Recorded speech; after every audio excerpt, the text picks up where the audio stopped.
be back watching NBA basketball. Thanks so much for joining us. We're going to do these last 15 minutes of Pels Utah and then all of Clippers Lakers as long as it remains competitive. And I guess we can start with just what we've seen thus far in this Jazz Pels games we've been watching, but of course we just went live right now. I'm interested in the fact that the Jazz defense looked really stout early, and then it just really, I think some of it was just the Pelicans getting more penetration, but they just looking less stout, I would say, later on. Yeah, absolutely. And we'll get back to talking about that during the break, but here's a drive from Clarkson off the screen, and he drains the floater. Jazz, a lot of floaters, surprisingly. That's been a problem with their offense. Reddick right back the other way. Emmanuel Mudiay, that is the second time in transition Emmanuel Mudiay hasn't known who he was guarding.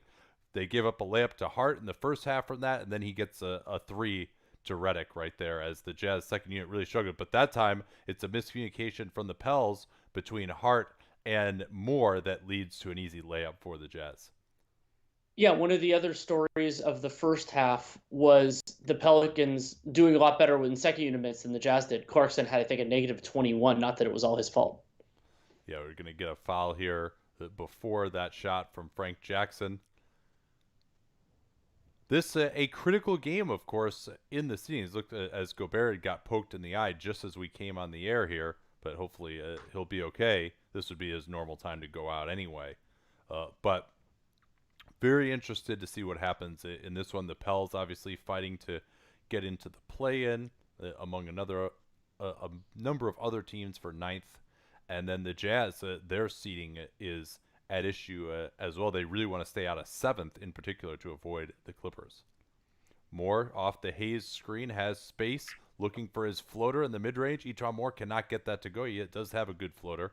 Clarkson looking to push it. Bradley, good job running the floor, but they missed him. But that leaves Niang open for three. Bradley on the offensive glass. He ate there in the first half.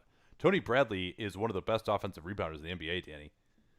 Wow, and J.J. Reddick as aggressive taking the threes as Tony Bradley is on offensive rebounds. Drills another one there. Yeah, Mudiay lost him once more in transition, but there's Jordan Clarkson right back. It has been a fast-paced game. Running after makes, baby. Reddick forced to his left by Mudiay, now has space. Hayes on the drive, fouled by Bradley.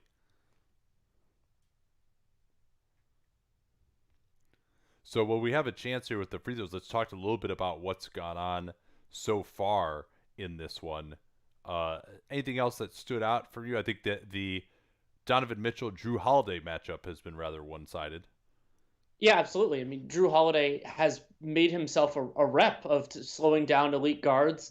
Damian Lillard in the playoffs, arguably most notably in that sweep. And Donovan Mitchell has made a lot more hay when Drew Holiday was not on him. So an impressive debut, and Holiday's been pretty solid offensively too. Yeah, 18 points for him with some of that patience. These were minutes, both of these teams, a little thin off the bench, particularly in the reserve front court. Oh, and there's the ball goes right over Bradley's head. Reddick looking to drive to his left. Oh, stopped by Bradley beautifully. Clarkson has a 4-on-3. He's got Ingles, nice swing. Niang's corner three, not there, and right over his head. Then another transition attempt for New Orleans. Hart went to the basket. Instead, the pass was to the three-point line. That discombobulated. Here's another three, and Hart drains it off the Reddick offensive board. And New Orleans giving it to Utah once more here in the second unit minutes, as in the first half. Yeah, Jordan Clarkson's plus-minus is all the way down to negative 24 now. Oh, man. Yeah, and another aggressive shot. But that's his role with this second group, to be sure. Niang in pick-and-roll defense, conventional pick-and-roll defense. Reddick, he's taking a number of jumpers going to his left, which he normally doesn't prefer. Clarkson looking to push again. Is he going to shoot this one, Danny? Probably. Oh, that's correct. But he scored. That's a good look. That's a good look right there. Yeah, he got into good position there. Didn't really have anyone impeding him, which is something to say when Clarkson had a real big size mismatch. And Reddick is fouled here. I think they're Niang by the minivan, I believe. Yeah. As that was Josh Hart coming off the screen. Excuse me for a moment. Just getting the comments ready to go here. Yeah, and for those of you who are newer to this, welcome, and we will be answering your comments. I think Nate has everything open. I have Twitch and YouTube open already. So welcome back, and welcome to those of you who are new.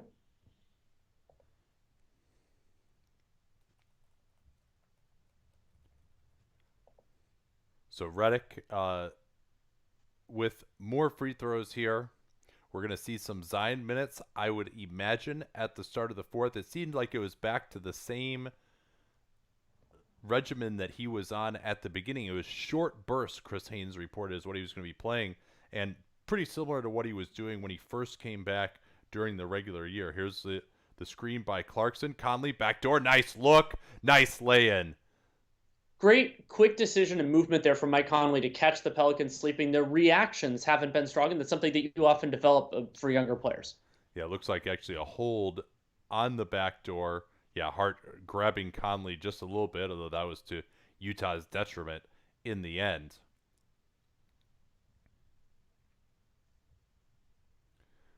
$11-second differential, so Utah, no reason to be in any particular hurry. Same play again here. Clarkson with the screen. They slip it. Conley into Hart. Beautiful move by Mike Conley going back to that preferred right-hand floater. Now Reddick has 10 seconds. Niang is on him. This is an interesting matchup. Reddick gets open. Bradley out on the floor. Reddick had a good look and couldn't convert it, but it's going to stay here. Conley can't believe it. No, Zach Zarba says, sorry, it's Utah ball and only 2.2 to work with and a full court to go. Yeah, it looked like it hit, I think, Josh Hart on the way out. So that was good by Zach Zarba to switch the call. Yeah, Hart is equally mystified as Conley was in the beginning. Now, you got to throw it long here to give yourself enough of a chance. They're not going to do that. They'll get something way past half court, and Conley not close on that. So a little bit of separation here from New Orleans with these second units, and we should see, you would imagine, Zion Williamson to start this fourth quarter, unless they're going to hold him for the last 4 minutes of the game, which would be a long time on the bench for him. So we actually have a four-way tie for leading scorer right now in this game. Mike Conley, Jordan Clarkson, Brandon Ingram, and Drew Holiday all have 18 points. And of those, I believe that Drew has been the most efficient because he's done it on 14 field goal attempts. Yeah, Utah's 7 of 29 three-point shooting has been a major issue, and that was only 4 out of 23 on jump shots in the first half, shots outside of the paint. They've done slightly better, 3 out of 6 here, but not enough, or 3 out of 6 from 3 in the third quarter. But still trailing, and their assist game has not been very good. Only 5 assists for Mitchell. He's the leader there, 12 points, 4 of 11. And actually, no, they just downgraded it to 11 assists on the box score as I'm typing. So the passing has really been bad. And then New Orleans, on the other hand, fewer three-point attempts, but 9 out of 22 three-point shooting for the Pels. Oh, let's do a couple questions. This one from Noah Johnson. Does Dallas have a realistic chance of getting to the 5-6? Yes, I think they do. They're a talented team, and remember that like the Jazz in particular, like they're a little bit more limited. They don't have Bojan Bogdanovic, and they probably won't get ahead of everybody, but all they really need is to play well and have one team fall back a little bit. And not playing against the dregs of the league for everybody, I think that's going to increase the variance. There's some teams that could put up some really low totals, and Dallas needs one of those. Yeah, so Donovan Mitchell, thoughts on him? Seemed like he was being a bit too aggressive in the first half. I think he just doesn't have a good matchup against Drew Holiday. And we saw this against Eric Gordon last year, too. The Jazz don't run a lot of actions with small screening for each other, and so that means that the best defender is going to be on Mitchell a lot of the time. And the few times Mitchell has had success, they managed to get Holiday off of him by starting off with a guard screen. They ran a double pick and roll with Mike Conley as the first screener. Mitchell got a nice 3 in that situation. I'm not sure that Mitchell has the juice to beat Holiday if you're just going to line up the pins and you go 2-on-2 in a pick and roll. Well, and that's also one of the big significances of Bojan Bogdanovic missing this is that they don't have as many guys to turn to. And so that means that Mitchell is going to be doing more. You can focus more of your defensive strategy and attention on him.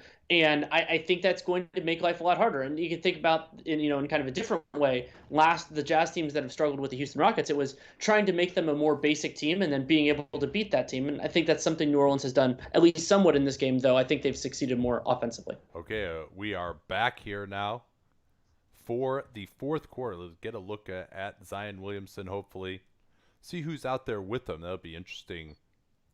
Alvin Gentry still playing quite a few in his rotation. Maybe it could stand to tighten up. Melly hasn't really done much in here. I would rather they go with the guards and Ingram at the 4 a little bit more. But Ingram should be out now. So Melly and Zion is typically who has been out here during this period when they've gone to this alignment during the regular year. And let's keep an eye on how this group rebounds. Zion is credited with 0 rebounds so far, but they also haven't rebounded particularly well when he's been on the floor, which is the more important number to consider. Yeah, we started talking about Tony Bradley, 19% offensive rebounds, and Hayes and Zion are not particularly good defensive rebounders. It is Hayes out there rather than Melly. And here they go right down the lane immediately. Zion late with the help. Hayes got up high a little bit too much. He let Bradley get behind him. That's the cardinal sin in conventional pick and roll defense. You can't let that big get behind you because it's a dunk, as it was there. Zion going at Niang, crossing over to his right. The ball handling not there. Floats it in. That's twice now Niang has stayed with him, and Zion has shown good touch from that exact same spot. Yeah, it was a little bit weird to see him settle, but the scoop looked good. Lefty scoop there. Ingles, pick and roll with Bradley. This time Zion came over, and Ingles just goes right through J.J. Reddick. Reddick trying to draw a BS foul on Tony Bradley, and a good non-call there. Holiday has Conley on his back in the pick and roll, then he just throws it away into the corner. Yeah, threw it between Josh Hart and J.J. Reddick, who were standing fairly close to each other. Yeah, that probably could have been a foul on Niang there as well. He was not straight up when that contact with his arm and Zion occurred. Zion, yeah, I mean, you see he's huffing and puffing already. He basically, it sounded like, had about 8 straight days of total inactivity when he had that personal absence. So they are trying to work him in slowly. Ingles gets it right back on the move, and he's going to draw a foul. Are they going to make this shooting? It looked to me like he hadn't quite gotten into the motion yet. Yeah. It was a half-hearted fling by the Australian. Zoom out and we'll it looks like they're making it a shooting foul.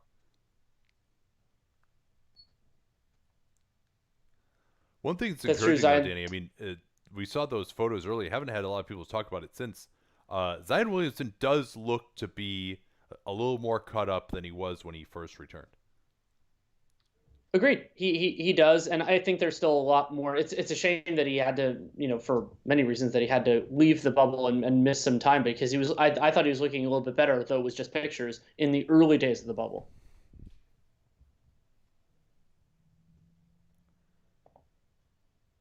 Ingles has another free throw coming. A reminder, as they're reminding you on the screen, that we will be doing all of Lakers Clippers, or at least as long as it remains competitive. Fascinated to see that one, as Ingles missing another free throw. So Utah has closed it here on New Orleans, 4 straight points. Holiday controlling up top, getting the Pels into their play. Screen away for Reddick. He's open. Long 2 is Cash. Yeah, going to his right. The wide pin down. It took him about 5 seconds between Zion and Hayes to figure out who was supposed to stand where, but once they did, they lined it up for Reddick, and he knocks down the shot. Here's Ingles again. They force him to his right. Holiday just denying the crap out of Ingles. He can't even get the ball closer than 40 feet from the basket right now. Forcing him still to his left. They do not want Ingles to go to his left. I mean, this is just a complete wasted possession. But Clarkson salvages with the drive past Josh Hart, who thought there was an elbow thrown. Great job by Clarkson. He's a good guy to throw it to with 5 seconds left on the shot clock. Well, and not a great job by Jackson Hayes reading the down and distance. He could have gotten over there and contested, because the pass wouldn't have happened anyway. Yeah, Zion and Niang making him go to his right hand, which he hasn't been as facile with. Yeah, that's something I think Niang's tried to do pretty regularly when he's defended Zion. He did that on the other one when Zion got the lefty scoop. Yeah. Also, one thing I noticed on that Reddick bucket, nice screen by Jackson Hayes, where he's got to learn how to do that a little bit better. That was a good point. Yeah, Holiday. I mean, you can't drive by Drew Holiday like that, Joe Ingles. He is not letting you go left. Now Holiday has his own matchup against Niang. Instead, they want to go towards Zion, fronting him in the post. Bradley coming over for help. This is developing slowly. Holiday pulls the three. I thought they could have done better there. Yeah, they had an advantage, and you just need to press it harder. Clarkson with a good push. Renews his attack against Hart, who shuts him down once more. Pick and roll, Ingles. Clarkson attacking Zion. Zion moving his feet well. Clock running down. Conley has Clarkson. He missed him, but goes in for the layup. He blew past Zion. And again, Jackson Hayes more worried about his own cover than actually helping. And I'm not sure what just happened here. Conley appeared very upset.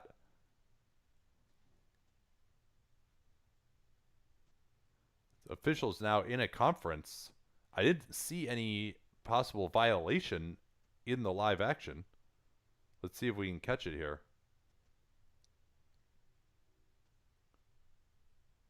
Yeah, what did they call? Are they saying he was late? On the 24? I didn't think they were out of time. No, I didn't think so either. No, I think they counted the points. I thought the Jazz were down by 4. Okay, yeah, I don't know why they stopped it in that case. Yeah, and they'll just inbound out of bounds. All right, that was much sound and fury signifying nothing. Same play again for Reddick here. This time he's at the three-point line, but Conley sloughs off to stop it. Reddick forced to his left. Another jump shot going to his left by Reddick. He has not converted those. Hayes on the offensive glass. Hart drives on Clarkson, and I think they're going to get a call on Clarkson riding the body of Hart. Yeah, and a lot of times the defender is not going to get the benefit of the doubt on contact when you're out of position, and I think that's what happened. He bumped Hart a little bit, and so you call the defender for a foul. Big substitutions here. Ball has returned. Ingram has returned. Royce O'Neal back. Conley to the bench. Donovan Mitchell back as well. And they zoom out. We'll give you the full breakdown there.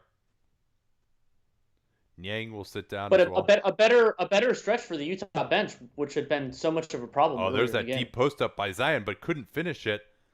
That leaves Holiday wide open, though, and he misses. Ball went for the offensive glass, and now they've got transition as a result. Ingles is wide open. Good pass from Clarkson. His three is off. And Ball, he took a rebound away from his own man. Clarkson or Mitchell looking to attack. They go under on him. They want to engage Zion in pick and roll behind the back pass. Here's the drive from O'Neal right at Zion. Tried to finish and could not. Pell's looking to push it. Lonzo, he's got Zion here on a drag screen. Now Zion should post up right here. He does against Clarkson. Bradley coming over to help. Zion into the lane. Now the pass didn't have enough steam on it. Now the mid-ranger from Brandon Ingram, who has had the mid-ranger working all season, really. He shoots a pretty high percentage from there. And, of course, we've talked about how his three-point shooting has been one of the best improvements in NBA history. See, that time they let Joe Ingles get to his left. You see the difference between Holiday guarding him and Ingram, but no advantage gained. Now the drive. Oh, they cut him off again. Holiday comes off of Clarkson. He'll stay with Mitchell. Mitchell tries to drive again. Cut off. Good help from Zion. Quick shot from O'Neal is off. That was good. I mean, Zion, I like that activity late in the clock. Forced him to make another rotation. Ingram closed down by Mitchell. Fast-paced Mitchell with the knockaway, but he hit Ingram on the elbow. Furious action here. Getting back into it. Warm up the pipes. The play-by-play. For reference, 2 players have 4 fouls. Lonzo Ball, who is back in the game, and Joe Ingles. A bunch of other guys have 3. Yeah, Lonzo, it's been an interesting game for him as Williamson is going to go to the bench again. We'll talk more about that in a second. Here's Holiday going into Gobert. Oh, man, he timed it perfectly but missed the shot. Hayes flies in. Here's the drive from Ball. Leaves it for Hayes. Back to Ball. They got more in the quarter now for 3. Oh, yeah. No, it does. It does, in fact, drop. I fooled myself. Yes. No. Yes. It's the first game back for all of us. Gobert looking to hand off. Clarkson. They go under on him. Does not want that 3. Holiday works his way back into position. Cuts him off again. Man, he's so good and he takes it from him. Drew Holiday, this has been a clinic. Now more in transition. His layup misses. Oh, the Eagles tipped it away.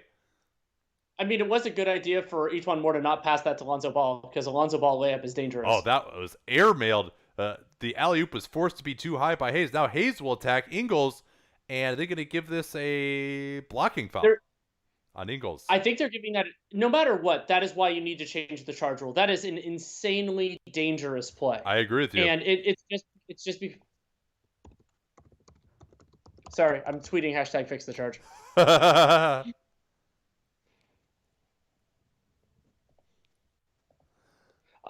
Horn blew on accident. Apparently that's the that was what happened. All right, no, we appreciate that. Yeah, but tomorrow, Danny, we will have the sounds of the game when we do a full League Pass broadcast.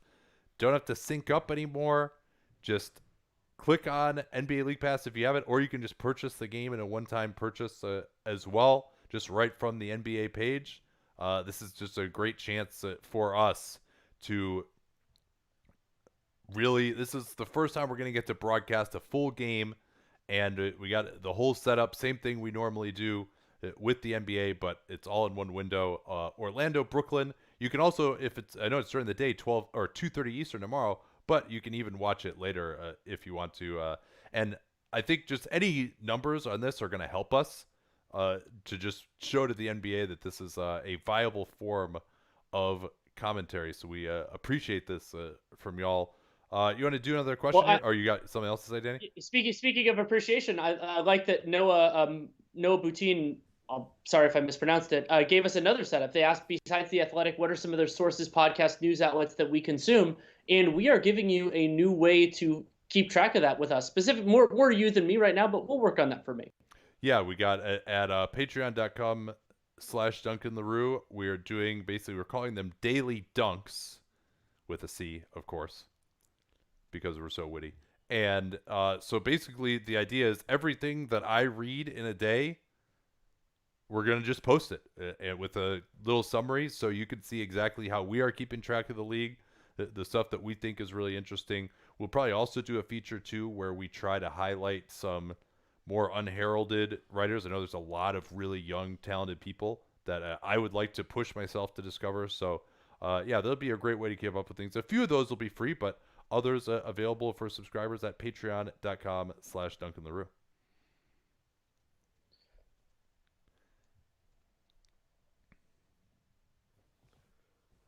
George Hill looks great. Clarkson looks great. Why didn't they look like this on Cleveland with LeBron? I mean, George Hill was a very strange season for him. I mean, he was kind of bouncing between, was in Sacramento, signed that overpriced contract. And then with Clarkson, his game isn't complimentary of LeBron. He's a ball dominant scorer, and Utah had the usage to give to him. And when you can give Jordan Clarkson that, and you're okay with, let's call it, middling efficiency, then you're fine. And that's what Utah needed, because their second unit was so terrible when they started the year. Let's see here. From Furry One Kenobi, International League Pass 2, and the answer is yes, I believe, right? Yes, for the League Pass games. That is my understanding. I mean, you could probably go in there if you go to just the NBA. I'm not sure how the League Pass works internationally, but if you just go to NBA.com here, you can actually click on the game and see it. But yeah, I mean, I think it should be on International League Pass. That's what I've been told. So I don't control that, but that is my hope. All right, let's see what the Jazz have here. Trying to get Clarkson off a screen on the weak side. He gets wide open for a three, and finally they beat Drew Holiday. Nice screen from Gobert, left Clarkson wide open. A precious screen assist there for Gobert, Danny. The leader in screen assists. Here's Ingram. Gets separation. Going right at Gobert. Forced to his left. Tough fader. And Gobert forced the miss that time. O'Neal, he can bust out a little bit. Yeah, and see, that was a screen that just put Holiday right back onto the ball handler. That wasn't a great idea. There's Clarkson with the drive, and he's played well here in this fourth quarter as Utah closes to within 2. We're going to have a photo finish, it looks like. And Derek Favors has looked a little bit flat to me so far in this game, and that's a problem for the Pelicans because they've relied on him so much defensively. Moore cut off by Mitchell. Mitchell went for the steal on the pass, but then Holiday's pass went awry. O'Neal with the steal. Here's the push. Clarkson is open. Oh, no, it's off. What were you saying on Holiday? Holiday was so spooked by Gobert that he passed up a layup even though Gobert wasn't there to block the layup. Now Ingram one-on-one against O'Neal. He's had success against him. Good deep post position, backing down. Good defense though by O'Neal. And what are we going to get here? Maybe some contact on the interior with Favors trying to duck in. No, defensive 3 seconds on Gobert, which is interesting because Gobert is saying, hey, Favors ducked in. I made contact with Favors, but they said the violation occurred before that. So this is actually a pretty big free throw here for Brandon Ingram. And who would have thought that Brandon Ingram would be the technical free throw shooter for the New Orleans Pelicans at the start of the year? I mean, more likely for New Orleans than most other teams, but still. Yeah, I mean, his growth this year has been absolutely incredible, and it's been one of my favorite things so far about Game 1, beyond there actually being basketball that counts again, is that he has really continued that into the Orlando bubble. Is that the god Fred Vinson right there that they're just showing? I think it was. Here's Moore to his left, not his preferred hand. No advantage gain there. 8 on the clock. He's going to have to create. Holiday screens, more attacks. They switch it well. Tough shot, way off. Favors can't keep it alive at the offensive glass. Conley looks to push it. Utah, Ingles will return shortly, you would imagine, though Clarkson has it going. So that'll be an interesting question for Snyder. Conley, nice cut. O'Neal into the lane, and Gobert did well to screen off Favors as Utah closes within 1. Pell's right back here. Moore. Swing it to Ball. This is interesting that they've gone with Moore here. Ball with the mid-ranger, and his pick-and-roll attacks have not worked out today. No, yes, he's one of the least efficient pick-and-roll scorers. He does well as a passer. We talked about that in the young player review at Dunked On recently. Mitchell, oh, what a hang in the air off his left foot to put it in over Favors, and they got Holiday off of Mitchell, and Ingram got screened instead, and they got plenty of separation. Now here's Ingram snaking the pick and roll. Nice rebound, O'Neal. He's done a good job on the defensive glass as now their 4-man. O'Neal finding Conley. He'll screen for him now. They'll just switch that. Now another screen. O'Neal on the drive.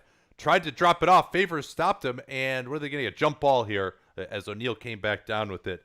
Nice play by Favors. But Royce O'Neal, he's been very active cutting. He does that old school Utah attack where he starts his drive almost before he receives the ball. That's what he did that time. So let's see, who is this? Is this Zion back? No, it's going to be J.J. Reddick. So it does not look like they have permission to go with Zion here at the end of the game. Jump ball coming here with 9 on the clock. Favors wins it, and New Orleans controls. Ball, pick and roll Favors. Has room, off the dribble. His 3 is off, and Ball, again, has really struggled off the dribble on 3. He's very good as a spot-up guy, though. Utah nursing a 1-point lead. Conley into the lane against Reddick, and he's stopped by Reddick. Nice play. Reddick not known for his defense individually at this stage of his career. Yeah, and I mean, the Pelicans relying on Lonzo Ball as a pick-and-roll creator in these lineups is a little bit bizarre, considering he's not the worst pick and roll passer, but it's not the most dangerous attack, especially when Zion Williamson is not the guy setting screens for him. Yeah, so both teams have an extra timeout here. We'll see one. We may even see another one before the 3-minute. I know it's been a while, but recall that once you go under 3 minutes, you have 2 timeouts from that point on.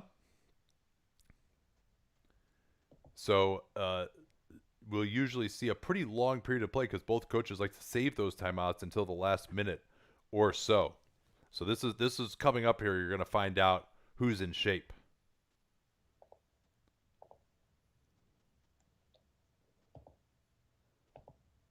So only 10 points in the fourth quarter for New Orleans. They have really struggled so far in this fourth. Let's do a couple of questions here, really. Yeah, we got one asking if we will be together for the League Pass broadcast tomorrow, and we will not. We will be doing it remote just like this. We are staying socially distanced from each other, and we will continue to do so until it is safe to not do so. Yeah, I mean, we went through, I don't know, maybe like 6 or 7 hours worth of tech wrangling to try and get this set up for you over the last couple of days, but glad we could figure it out finally. Somebody asked how Mike Conley's looked. I think he's been better. He's been better today than I expected. It's worth remembering that he was looking better. I think it was around February, March, that after the rough start to begin the season. And I think that he's looked more in rhythm. It helps that the Pelicans defense isn't exactly the most robust, but I've liked the way he's looked today. And he's going to need to take on more with Bogdanovich unavailable. Is any other player's defensive intimidation comparable to Gobert? What do you think? I don't think so. Not off the top of my head. I mean, there are other players who do it differently, but in terms of the like rim protector who alters so many shots. Remember, block shots are a shorthand that some people use, but alterations are more important. Yeah, or deterred, even more so, perhaps. Yes. Yes, that's a great point. So, I mean, Embiid when he's on can do it, but he doesn't have the positioning all the time that Gobert does. So I would say, yeah, nobody really has the same, and that's why he's a defensive player of the year candidate, though neither of us picked him for the pre-hiatus defensive player of the year. So this would be interesting. I mean, I assume they're going to try and go offense-defense with Moore and Reddick for the Pels as much as possible. Are we going to see Ingles come back for Clarkson? They need so. O'Neal out there to guard Ingram. So, yeah, it would be good to potentially have some more size. But Clarkson has really been, I mean, one thing to keep in mind, Conley hasn't been that amazing. Mitchell has kind of been shut down by Holiday. Maybe Clarkson is your best option here offensively down the stretch, as crazy as it is to see. And, I mean, let's remind us, this game right here could determine whether the New Orleans Pelicans make the playoffs. Like, they need to win this game. Ingles has returned. Clarkson is on the bench. And Mitchell draws the foul on Holiday. I couldn't see how it happened. Yeah, he got him in the air. And Holiday went for the strip instead of flying by. And that's going to be 3 free throws for Donovan Mitchell. And that can give Utah a nice lead here down the stretch. Guessing. And yeah. Donovan Mitchell's, good. Sorry, so far for the game, 5 for 12 from the field, 15 points, 5 rebounds, 5 assists, 2 turnovers. Yeah, and that was a nice fake for Mitchell. When you have some advantage, but maybe not enough to get the shot off, it's great to go for a fake. The guy realizes he's behind, and so he might be a little out of control, and then you can draw the foul or then drive by either. Rather than that's a great time to bring out the fake when you've just got a little separation, but not that much. Mitchell, first 2 are good.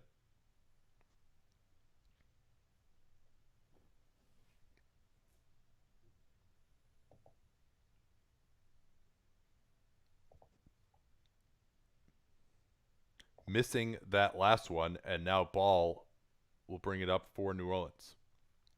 Favors, they screen for Reddick. Off 2 screens now. Nice job by Ingles staying with him. Good denial by Conley on the weak side. This is now Holiday one-on-one against Mitchell. Goes through him. Oh, he's just too strong for him. Beautiful. Utah back on the attack here. Double screen for Conley. Holiday, nice job slipping over. That was a nice little move by Holiday and Ball to switch up there. Late clock now. Mitchell gets the separation. Looks for the floater. Fading away. Yes! Donovan Mitchell keeping Utah in front. And I think Mitchell was comfortable with how far Favors was going to fade back there. Plenty of experience playing in practice. They force Ingram towards the baseline. He'll pull up. He's got space. Oh, it's off. Royce O'Neal has been fantastic as a rebounder here in this quarter. Mitchell has the attack. Oh, he got right to the rim, but blew the layup. Oh, man, he's way out of the play now. Pels with the attack. And the Euro foul there by Royce O'Neal. You can bet that Quinn Snyder, because you can now hear everything, you can bet that Quinn Snyder was yelling for that from the bench. He was actually the first practitioner of the Euro foul in the NBA. Spent that time with CSKA Moscow in his coaching career. So with New Orleans not in the bonus, great foul there by Utah to enable Mitchell to get back in the play. Here's Reddick. Tough 3. Whoa, he canned it. Really difficult shot with Ingles draped all over him. And he's tied it at 102. Here's Conley finding Gobert. Now Ingles gets to his preferred left hand. Nice pass. Conley on the fake, and his 3 is short, though. And that was we saw the advantage created by Lonzo being late on the recovery, but Mike Conley couldn't drain the shot. Here's Holiday, one-on-one against Mitchell, falls, ball's three, short. Now Holiday is out of the play. They can push it. Gobert decided to dribble up. Oh, and that was just, he dropped himself into a shark tank at midcourt. And Lonzo Ball took it for him. I don't know why Gobert decided this is the time for a 7-2 guy to push it up. And now it looks like we're going to have a review. Probably a clear path review, I would guess. Oh, going back the other way after the turnover? Yeah, I don't know that possession had quite changed yet. Yeah, it's not going to be clear path. They're just going to get a straight turnover. But man, what a mental error there from Gobert. So tied at $2, and Lonzo Ball will control. Watch Reddick here on the weak side. They're going to run that same play again. This time they back screen for Ball. Nice help from Mitchell to break that up. Ball finds Holiday in the corner. Here's Ingram, his three, uncontested. No, it's off. And Ball keeping it alive, and it goes to Ingles. Utah going to take a little time here with the game tied. They should be able to get potentially a 2-for-1. We'll see how long they can run it down. No, they probably can't. It's a little early for that. Mitchell going at Ingram, crossing over into his body, and Ingram, oh, that's just a bad foul by Ingram. He brought his arms down on Mitchell. He was about to get a tough shot, and Ingram just got the hand in the cookie jar. That's one thing that you just have to do down in the NBA. Watch the left arm of Ingram. Yeah, and he had fouled him even with the right hand beforehand. He caught Mitchell before that. They could have easily called the first foul. And I say it a lot about big men. This is the thing about being 5'11". Trust your size. Like, just do the best you can to contest it. Don't try to get your arms down. Yeah, so a couple of free throws for Mitchell. A solid contributor from the charity stripe. It hits the first. So, yeah, New Orleans really, they're going to want to get the 2-for-1 here. They'll have about 16 seconds or so to get that.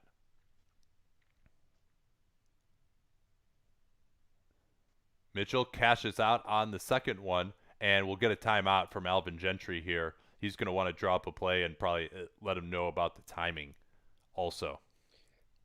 And while this is one of the harder games on New Orleans' schedule, and they have an easier schedule moving forward, remember that it was an easy shorthand that they actually got hurt a lot by this because losing the bottom 8 teams, the delete 8, made the New Orleans schedule a lot harder because they had one of the softest schedules in the entire league moving forward.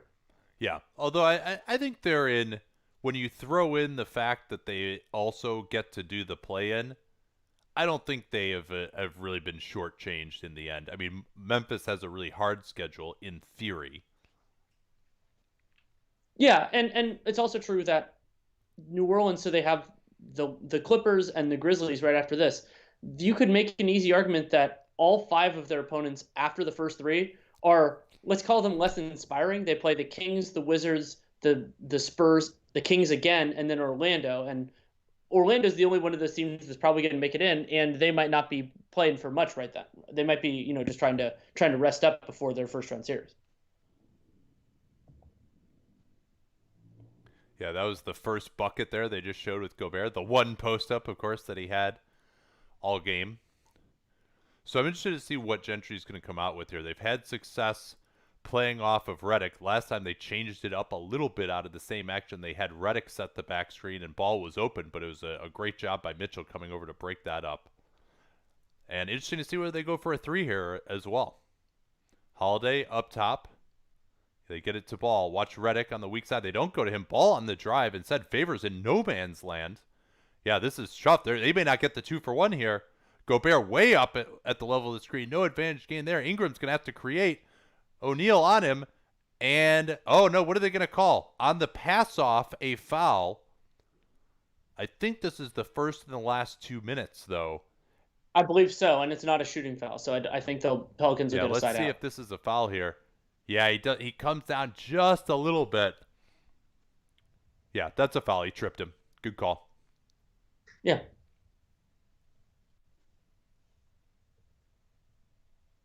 Oh no, it will be free throws. In fact, for Brandon Oh, Ingram. okay. So that Euro foul actually, I mean, they did take away a fast break, but that is now why they are shooting these free throws. So they get the 2-for-1, and Brandon Ingram can show off that renewed free throw stroke.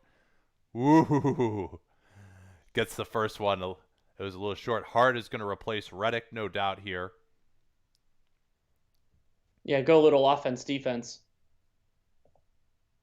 And Utah will no doubt seek to run the time down.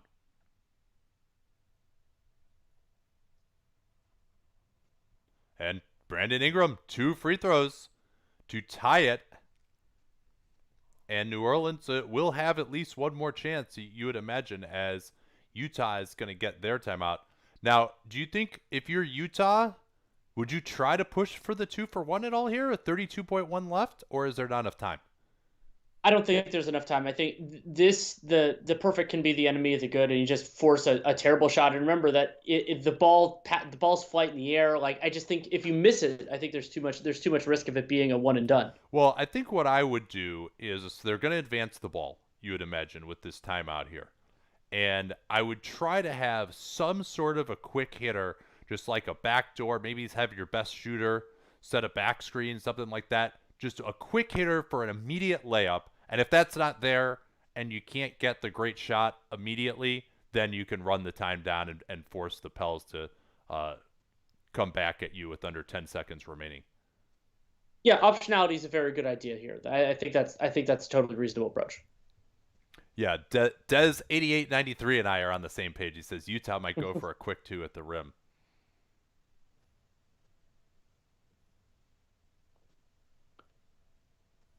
Noah asked if he hasn't seen anybody voting. Oh, actually, we're back to action. Yeah, I'll do that question later. Let's do it.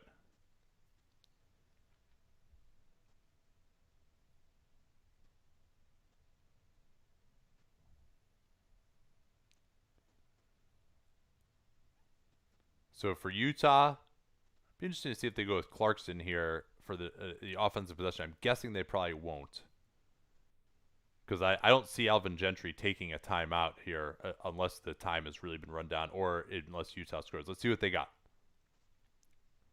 Conley looks to attack quickly. New Orleans contains it, and yeah, now they're going to just run it down, I think. Gobert looking to screen for Conley. He drives. I don't understand this time management at all. And then he throws it up, but Conley with the rebound. They got a 5-second differential now. Hey, they didn't restart the shot clock. What's going on? Okay, they did. They just don't show it. 8 on the shot clock now. 5-second differential. Mitchell attacking Holiday. Leads for Gobert. Oh, he stopped. Oh, it's going to be a foul by Favors. Great outcome. Oh, that looked like it might have been an amazing defensive play. Yeah, he got him way on the forearm, though. 9-7 standing reach was a little higher than Derek Favors was going to get here. We're going to see it right now. I think he gets him right on the right forearm here. Yeah, as best I can see here. Clear foul. Yep, he got him. So Rudy Gobert will have a chance now to break this tie. So he's been a relatively iffy free throw shooter in the 60s. Cash on the first one. So New Orleans surely will opt for time here now. Only one timeout remaining. If he misses this, both teams should send the absolute house at this rebound because they're going to call timeout. Yeah, that's a good point. They didn't bring in another big for this rebound. Maybe they will push it. I doubt it, though. It doesn't seem like enough time to me. Wow, another ice free throw from Gobert, and they will, in fact, call the timeout. So doctrine would say here, you want to at least have an option for a 3 to win the game. And you don't have the whole home road thing anymore with this, but the math is just in your favor if you can get a decent look at a 3. If you assume that overtime is a 50-50 proposition, you've got a better chance at winning the game with a decent look at a 3-pointer. And when you consider that the Jazz starters have outplayed the Pelican starters when they've both been on the floor, you could make an argument that it's not even a 50-50 proposition, considering the Jazz players don't really have too much foul trouble. Yeah, Dan says they messed up the shot clock. I don't think they did, actually. I was watching it. No, the in-arena was right. It had 9 seconds and 12 seconds. Yeah, I mean, I called out a 5-second differential, and then it disappeared on the display, but we were actually watching it on the basket itself, and it was pretty lined up. Oh, so we can do Noah's quite quickly. Haven't seen anybody vote Trae Young for All NBA yet. Do you think this time off hurt his case as he and his team have been outside the attention of the media for the last 5 months? Maybe a little bit. I think that what's hurting him more is the idea that bad teams often don't get as much credence. I think Trae Young is not the reason that the Hawks were bad, so I would give him credit. Yeah, and Danny, I reposted this the other day, actually, our awards picks at the beginning of March, which basically I think are our final season awards. All right, here we go. Lonzo looks to inbound. They get it to Ingram. Fake the screen. They screen away for Reddick. He's well guarded. Here's a three from Ingram for the win. Oh, it rims out. Oh. And the Jazz survive. Oh, cruel fate for the Pels. It was so close from Brandon Ingram. Great defense by the Jazz. They tried to run a play for Reddick for a three. Royce O'Neal was all over that. And great defense overall, one-on-one against Ingram. He got a decent enough look, but in the end, it rimmed away. And, wow, couldn't ask for a better start. That was awesome. No, and I believe, unless ESPN's standings updated really, really quickly, that we talked about the influence for the Pelicans. Utah now, that pushes them a little bit further ahead of OKC and Houston, and they're only I think they're a half game behind the Nuggets for third. All right, I'm going to take a very quick break here, and then we can reconvene for Lakers and Clippers. Question for I'll answer questions while you're doing that. Question from Dogman. Any thoughts on sitting Zion for so long? I'm guessing they had some sort of minutes restriction, and you don't know if the game's going to be close late, and he had been in a pretty clear rhythm of getting ready for the start of the quarter. So if that's what the trainer said that they needed to do, then so be it. I think that's kind of I have learned to give deference to training staffs, and New Orleans training staff is not one that I always did give the deference to, but this group has done a pretty good job overall. Let me see.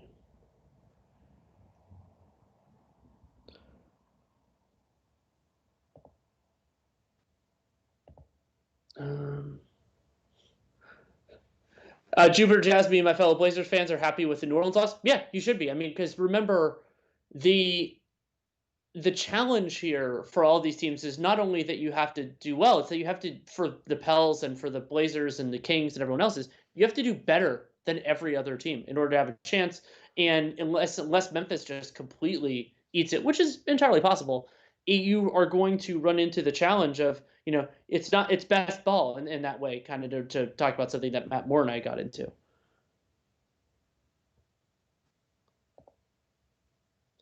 Yeah, Lakers Clippers, extremely excited for it. I saw, I think it was Jovan Buha had the starting lineup. It includes Reggie Jackson, not Patrick Beverley, but Beverley will be available, so that is exciting. That he'll be able to be on the floor, and then Marcus Morris is in the starting five, Kawhi and PG obviously, and Zubats. And I have not yet seen the starting five for the Los Angeles Lakers. Remember, it's the LA Clippers and the Los Angeles Lakers. Something that I went down that rabbit hole a couple of years ago, I think, and changed on the 15-60 and everything like that. How big is the Blazers-Grizz game tomorrow? Pretty big. I mean, I think that Memphis, all they have to do, it's sort of paralleling what I've said about the Raptors and Celtics, is that all they have to do is tread water, and they should be okay in terms of making it in, and probably making it into the play-in games, I guess we're calling it, as the advantage team, because there's such a big advantage there. So if Memphis wins that game, then I think it's going to be even harder for anybody to get particularly close to them. And then for Portland, proof of the case that they can be viable, they can be competitive.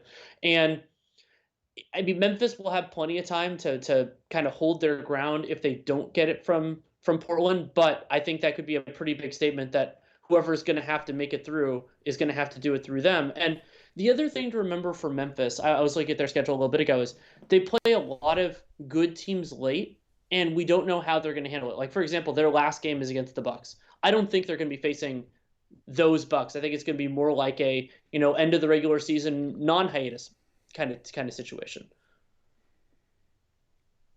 Oh man, I'm exhausted already just from that fourth quarter. That was awesome. So good to be back. I'm out of shape though, man. I gotta work back up again. Yeah, we can be sympathetic for the players. They're ramping up quickly too, just like our vocal cords. And sometimes our brains are slower than our vocal cords too. Oh, I wanted to address Noah's question. Actually, we didn't have a chance to. Yeah, I think that's definitely the case, particularly because you have such a clear delineation. And I think if Capella had come back, the Hawks were playing a little bit better. They might have had a chance to kind of get into the mix with like a Washington or Chicago, something like that. But because things cut off and there's a clear delineation in that, like, no, this team absolutely did not matter this year, uh, and they didn't have time to really get back into it. I think that was a big part of it, where it's easy to forget about. I think I did have Trey as an All NBA third team guard, accepting, of course, that it was ridiculously impossible to choose between the third team guards this year.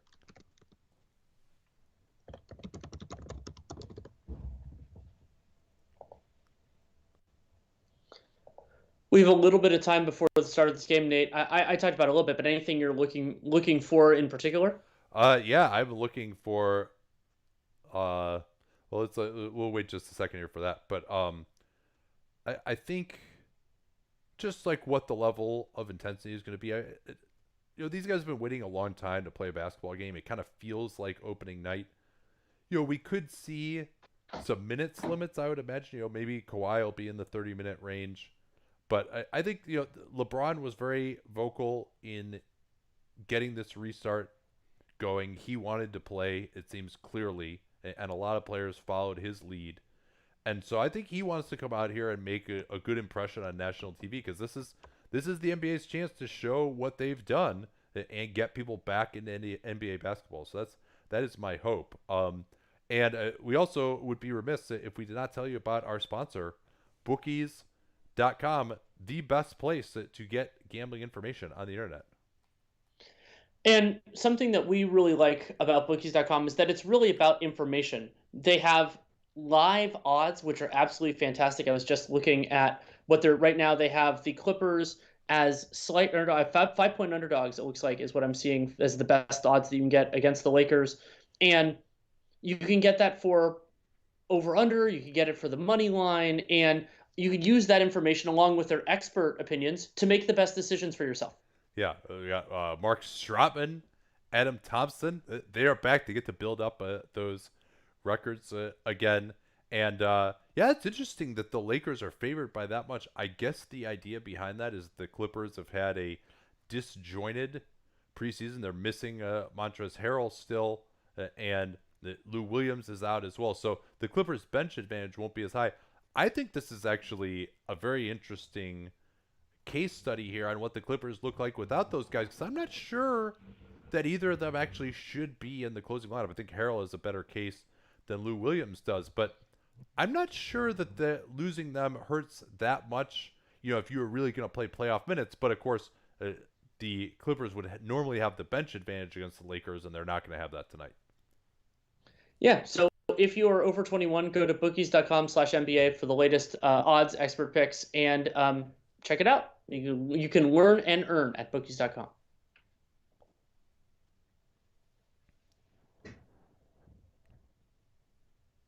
I live in NYC. I usually have a blackout for Nets games on League Passes. Include your cast tomorrow. I don't know the answer to that. That may be the case, but I think you do get access to the replays right after like a certain amount of time. So, I think that's, but I don't recall how that works exactly. I mean, this is, I think, the first time we're doing this. So 50-50. I'm not really sure, but I appreciate your interest, and hopefully you do have access to it. Somebody asked I know Zubats is playing because he was listed in the starters that I saw. Shamet, I haven't heard yet.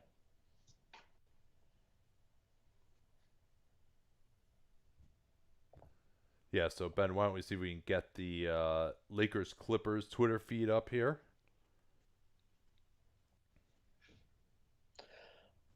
Apparently Stan Van said on Low Post that he thought teams like Milwaukee could be more competitive in the final seeding games as players ramp up. I think that could be, but I also think that there's a chance that the very last game, they're just like, hey, let's get right. There's nothing really to do there. I think it'll be on Budenholzer and Frank Vogel and a couple of their coaches just to determine how they're playing. The Bucks in particular, their first round series isn't going to be particularly competitive. So I think that they'll be a little bit more prudent, let's say, at the end of the regular season. Yeah, AD it did have a bit of a scare. I think he got poked in the eye early in their or the last scrimmage game that he played in. But he is in fact going to be starting, and does look like Landry Shamet is there. I don't know if he's active, but we'll find out soon enough.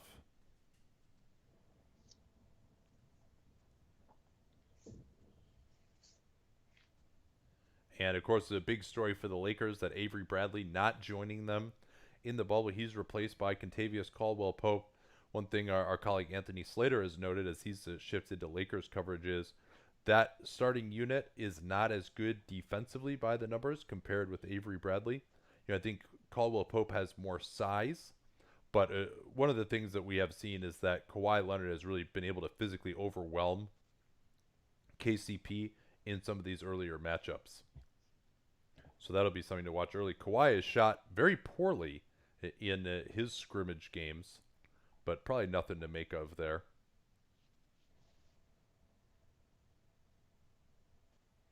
And good to see Zubac out there. When he was interviewed, he said that he was experiencing some shortness of breath due to the coronavirus. Hopefully he has recovered. He normally isn't going to play a ton of stints anyway.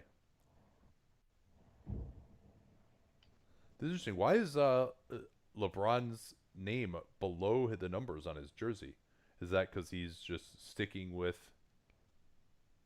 his name only and no social justice message? I do not know. Yeah, Kawhi is doing the same. Yeah, maybe it's no. That looks like that's all the Lakers jerseys. No. Oh no, it's not. I think you're right. It's name versus message. My guess would be that they don't want to equate someone's name with the importance of a message, and so that's why they're putting it below. I think that's a good idea. Yeah, I do too. All right, big jump ball here, and Danny Green controls for LA. The Los Angeles Lakers, I should say, and it is Kawhi guarding LeBron at first. Try to run there's 3 screens for LeBron. They're looking for the alley-oop on the backside, contained on the switch. But here's McGee with the hook in the lane as he alluded. Looked like George should have switched onto him and was unable to do so. Reggie Jackson getting the start at point guard with Patrick Beverley also still unavailable. And it is Anthony Davis guarding Kawhi. Reggie Jackson with the screen, and they're going to get Zubac with the foul moving. Yeah, he moved right into Green as they tried to get Paul George open for a 3 at the top. This feels like the spiritual fulfillment of Ethan Sherwood-Strauss's argument that Ekpe Udoh should guard Kevin Durant back in the day. So same play again, it looks like, from the Lakers. They switched this with aplomb. Getting it to Davis. George gambled but recovers. Davis has a side advantage. Late clock here for the Lakers, though. Davis will have to take a tough fader over his left shoulder, and that goes awry. But right back to Danny Green. Corner LeBron. His 3 is off. Not a lot of corner 3s from LeBron usually, and McGee almost had the rebound, but instead commits the foul.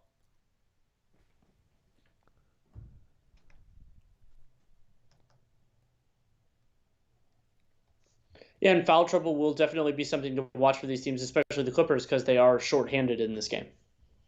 They'll start it off with Kawhi. He's guarded by LeBron as well. They're setting the tone here early, guarding each other. Good switching from the Lakers off the ball.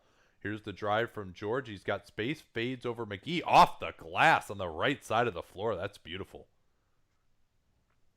Here's Danny Green with that right wing transition 3. And this is what to watch for with LA. After a make, as you love, LeBron, those long hit ahead passes, they're hitting a 3 basically before anyone had crossed half court. Yeah, and the Lakers' transition frequency is a really good part of the argument for LeBron's impact as an offensive player. Davis doing well to contain Kawhi, but then he bit on the pump fake, and it'll be free throws for Kawhi Leonard. Yeah, I think what you want to do here if you've got Davis on Kawhi is more pick and roll. You maybe even run him off some off-ball screens as well, because Davis, he could guard Kawhi, I think, reasonably well one-on-one in an ISO, but Davis is not used to getting over a screen at 6'11".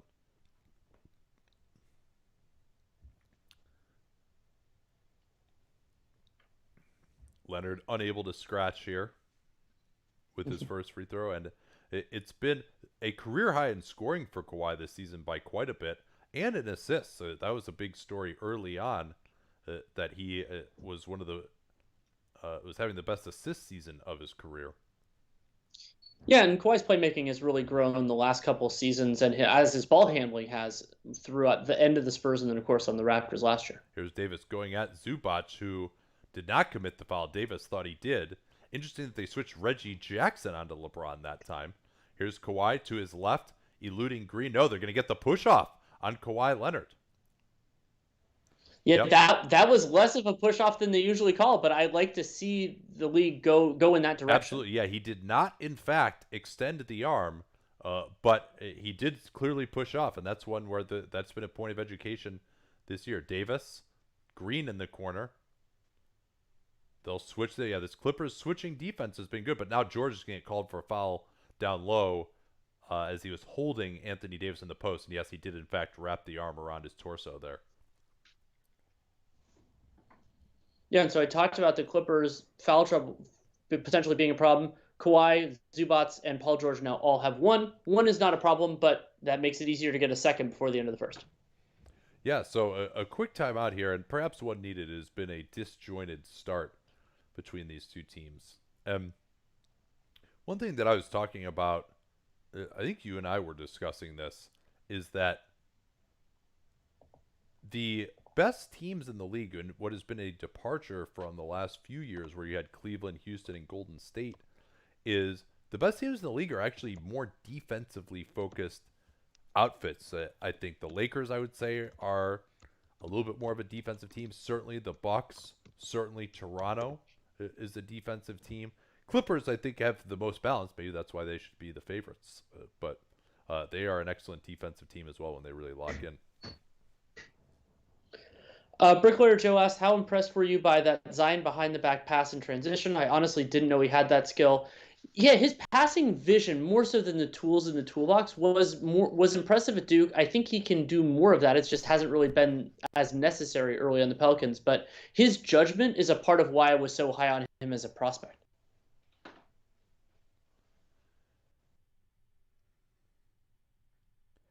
Sorry if we are ahead of you guys. We'll try to fix that in the future. Daddy and I, we basically went through this elaborate procedure of synchronizing our watches, or the TVs in this case, before we started. So we can't really slow it down for you at all this time, but maybe we'll just try to get a little bit more of a delay next time in.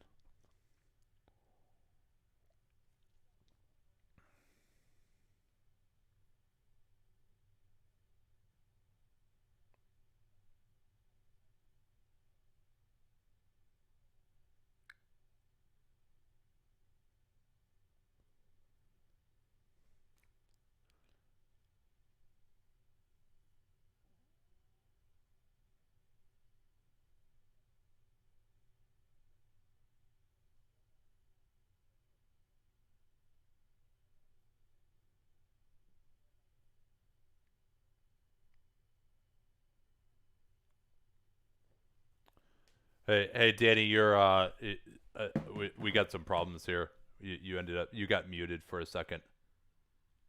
Ben, yeah, why don't you see if you can try to fix that? I'll keep user engagement as we go on. Yeah, we're please bear with us as we get through some of the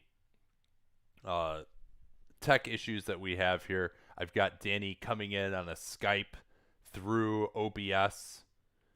Yeah, maybe just re-add that completely, Ben. That might be the way to go. Because I can actually hear Danny still on Skype. It's just not coming through on it's not actually just not coming through on the broadcast. So that's why I didn't notice it at first. Do they read the chat? Yes. All right, so we're back here. I will announce solo for now. Jared Greenberg, good to see him there. I didn't realize he is in the bubble apparently. All right, let's see what we got. Kawhi back on LeBron. They'll switch this. Alley-oop. Oh, Zubac came over and he got Davis on the elbow, though. And, yeah, not a surprise. He probably wasn't going to play a bunch of minutes. And it'll be interesting to see. We might see a little Joakim Noah here with the Lakers being a bigger team. I'm sure they will also give some try to JaMychal Green at the 5, a role he played to acclaim last season in the playoffs, even starting some games against the Warriors.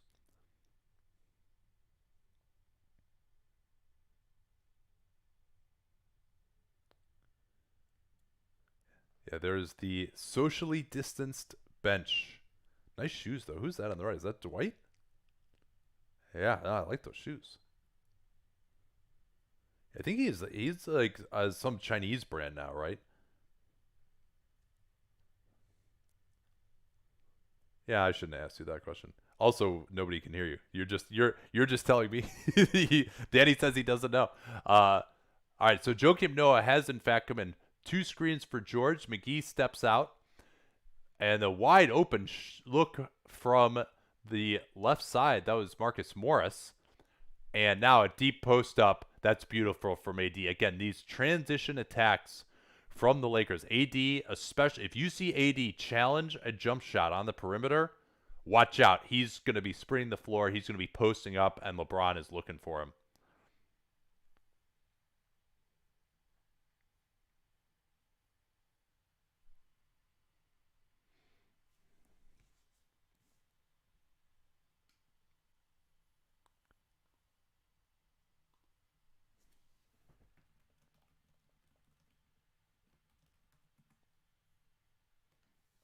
Here's AD looking to drive past Morris and scores on him.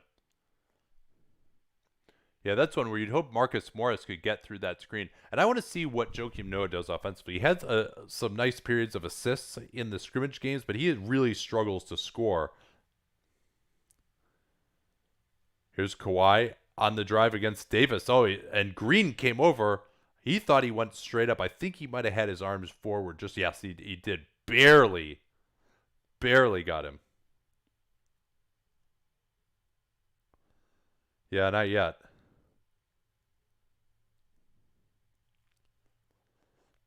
Yeah, Ben, just completely delete that source and then put another one in.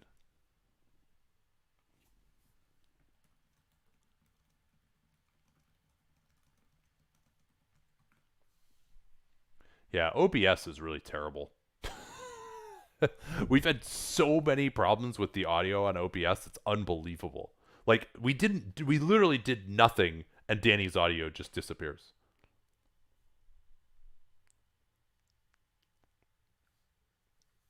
Here's Kawhi hitting the second free throw, and Clippers now within 4. And again, this is interesting. We're seeing this after free throws. Reggie Jackson just picks up LeBron. They want to just make him work. And here's Davis attacking Marcus Morris again.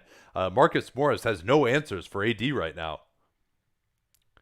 Noah swings it back to Jackson. Pick and roll, rolling to the basket. You see McGee not that interested in guarding him, but Joakim Noah did the Marcin Gortat, Daniel Tice wall off on McGee, and that enabled Jackson to finish. Jackson has looked good in the scrimmage games as well here. KCP going right back to AD again. This time it's Kawhi. Double team comes from Jackson. AD throws it into the stands to the extent that they exist.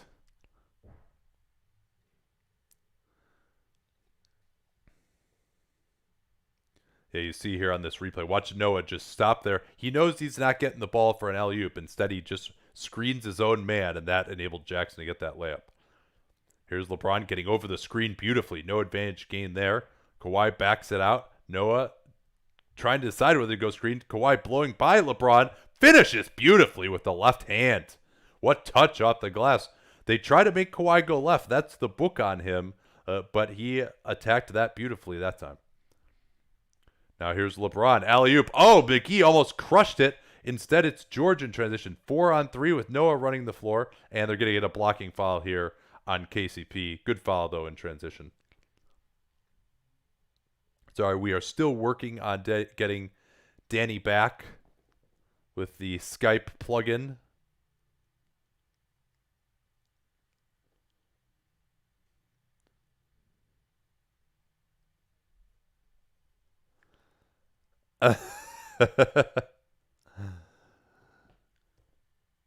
Oh, they threw it away on the inbounds. Here's McGee attacking Noah. Euro step. Oh! JaVale McGee's had the hook shot and the Euro step. I mean, he works on that stuff. You give him credit for having developed that touch in his game. Leonard going to his left on James again. Another little hook shot. Noah keeps it alive. This is Morris. They swing it. See, they're too slow swinging the ball this time. Leonard had Jackson, and they could have swung it to the weak side. Now he likes KCP attacking him. AD, that's got to be a blocking foul. No, they're going to point the other way. Yeah, he definitely moves sideways. And you know what the problem is? The baseline official, Scott Foster, makes that call. He's directly in line with AD. Watch that. Yeah, see look, him move his torso over to the left. Scott Foster is lined up with him. He can't see that. And it really, the guy who had the view of it is the official in the slot.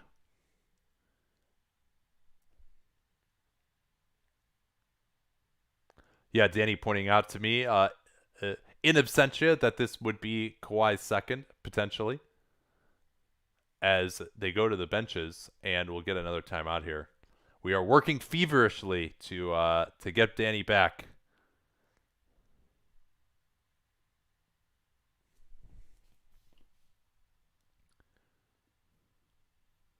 Getting an update from Ben here now.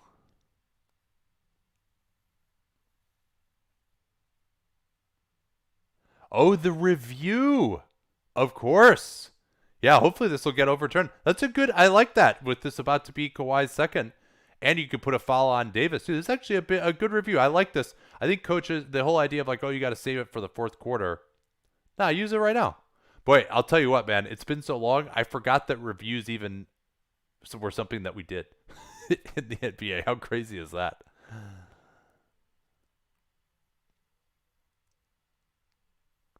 Will we be together for the League Pass broadcast tomorrow? No, we will still be socially distanced, although we have a little better technical solution for that one. This one we've really had to try and jury rig it over Skype to get Danny in. Yeah, we're trying to just like continually re-add it here. All right, I'm going to stop being distracted by that and continue broadcasting. Let's see. Why does it seem like the Pelicans have had trouble containing paint attacks this year when they seem to have good defensive talent in Drew Ball, Ingram, Hart, and Favors? I don't think that Ingram falls into that category for me. I think he's not a very active helper, and he also really struggles to get over screens. As just a pure ISO guy, I think he's fine.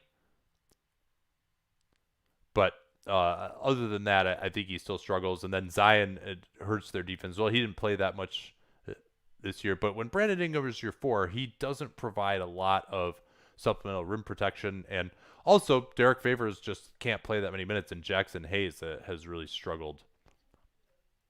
Is there going to be a chat for the games tomorrow and Monday? We encourage you to ask questions on Twitter. We're going to have some tweets out that you can either respond to. I think there will be a hashtag as well. I don't know what that hashtag is actually going to be yet.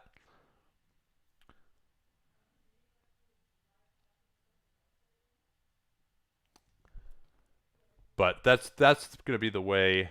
Yeah, we may need to restart OBS. If let's see, we're trying to bring in Danny here.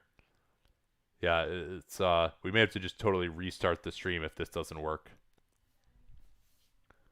Yeah, let's see what the latest update is.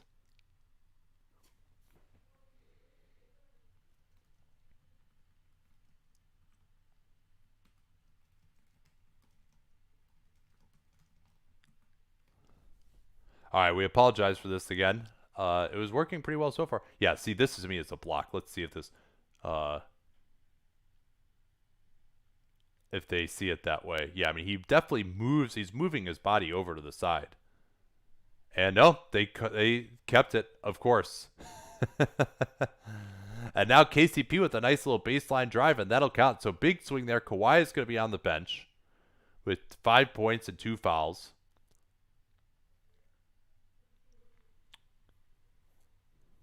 All right, Ben, are we ready to give up? Should we just restart it here? All right, we're gonna try and restart it. We'll have to probably do a new stream, so please join us on that. We apologize for the technical difficulties, but be good to have Danny back. Here, I think he's trying to call him one more time. Let's see if it works. Before we do that, 7-point Laker lead.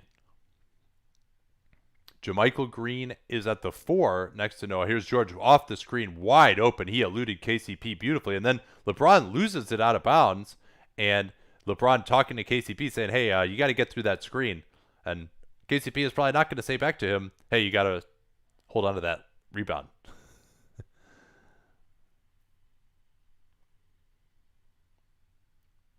Here's George off the baseline out of bounds. They leave Noah open again, and he just can't do anything to make them hurt that. JaVale took away George's open corner 3. Here's Jackson with his 3. AD with the rebound. He'll bring it up. Switch it. George on AD. Back to goal. Double team comes. Nobody really open. Danny Green is open. Then they missed him. Here's LeBron. He'll attack. Going right through Shaman. Oh, what a look to McGee along the baseline. Beautiful left-handed shovel pass from LeBron.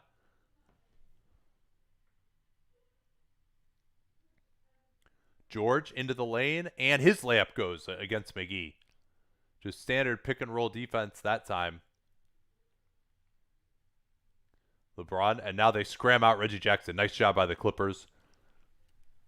Pick and roll, LeBron, AD. They're switching this. Now it's posting up AD against JaMychal Green, who's guarded him well. And AD has to take a difficult fader, and that's good defense by the Clippers. From the scram all the way to the switch, and then JaMychal Green doing a good job. Here's Jackson's transition 3. Short.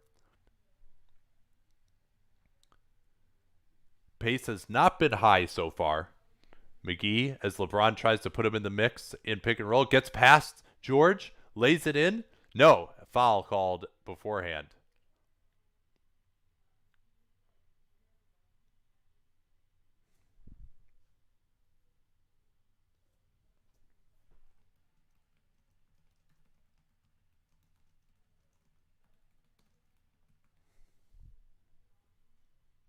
All right, this is our last attempt here. The new source is being created in OBS. Should I give you guys a play-by-play of trying to get Danny back in instead of the game? Is that more interesting? Danny's response was no.